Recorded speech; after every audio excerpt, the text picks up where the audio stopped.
This episode of Techno Buffalo is brought to you by JackThreads. Welcome back to another episode of Ask the Buffaloes, the show where you could ask me, John Rettinger, any question you might have from the vast world of technology. This week on Ask the Buffalo, we're going to talk about Google I/O, what iOS 7 needs, Xbox 720, and where the heck am I going to be in the future? This is Ask the Buffalo. Let's go ahead and get started.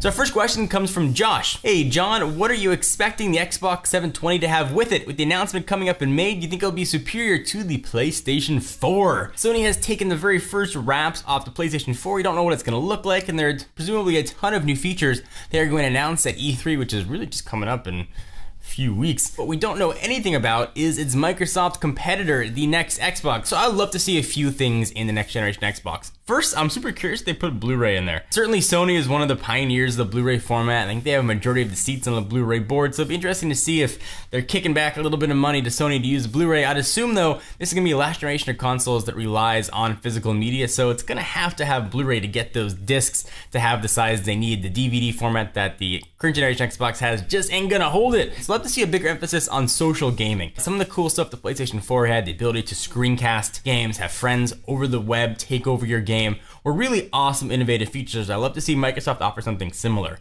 I love to see Xbox Glass or Microsoft Glass, Project Glass, take a next step for what you can do for a second screen. You can do a ton of new things, and this one is probably never, ever gonna happen, but I love to see 4K games. Sony said PlayStation 4 is not gonna support 4K games from the beginning. I think that's a chance where Microsoft could really get some superiority. Granted, 4K gaming probably won't take off for many years, but these consoles have a decade in lifespan. So our next question comes from Twitter, at WiseGadgets asked, at John4Lakers, what do you think will be announced on Google I/O this May? Last year we saw new Nexuses, we saw the Nexus Q, which came and went, Google Glass debuted. You're gonna see a ton of awesome stuff at Google I/O. So here's the list of things I think we can expect to see. First, next generation of Android 5.0 Key Lime Pie, yay!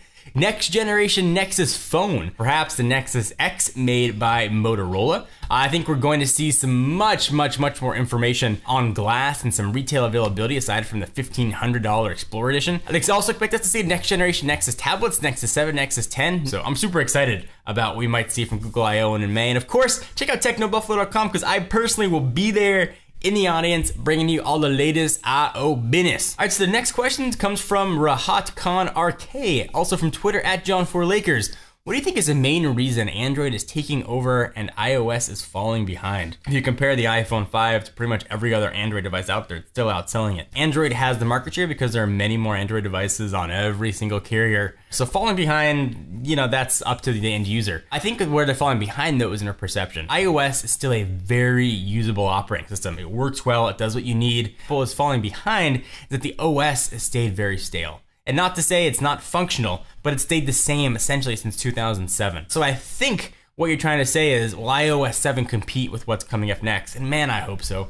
I really do. I miss the days of Steve Jobs with the angry Apple. I miss him getting up on stage and saying Flash is stupid, no one's ever gonna adopt mobile Flash. Even if you disagree with him, it was fun to have that fight. It made for a really entertaining story. I'm hoping whenever they take the stage again at WWDC and Tim Cook comes up there and announces, hopefully iOS 7, maybe the iPhone 5S, or whatever else they do, there's some fire behind that. We can get some good competition because if things continue the way they're going, I think Android is gonna have some serious domination over the next few years. This one question comes from Matthew Bovney, who asks, at John4Lakers, where do you see yourself in 10, 20, or maybe even 30 years from now? That's a tough one to answer. I have a hard time thinking what I'm gonna be doing 10 minutes from now. So 10 years will put me at a very whopping 43 years old. I hope to still be doing this. I hope to still be sitting in front of a camera talking about my love and talking about technology. I hope that you guys still give me the opportunity to do that and hope that I can still, be in touch with stuff that's going on. I hope to have a family, a growing family. I'll be in my 40s, love to have a couple kids at that point and still somehow be involved in technology. And I hope that I'm still at Techno Buffalo. So in my 50s when I'm 20, I hope to still be doing this, still talking about technology, but also I would love to get into politics. I've always had a desire to push change in this world. I don't feel that sort of my generation's voice in politics are really represented out there. I think most people think of politicians as liars and only out for themselves. I would ideally like to be in a position where I don't need a salary for my political job, where I could say I'm going to donate every cent of my after-tax income to a non-political, non-religious charity, and I can do it just because I want to help. I want to sort of pull back that veil on politics. I want to show what happens, what really happens behind the scenes.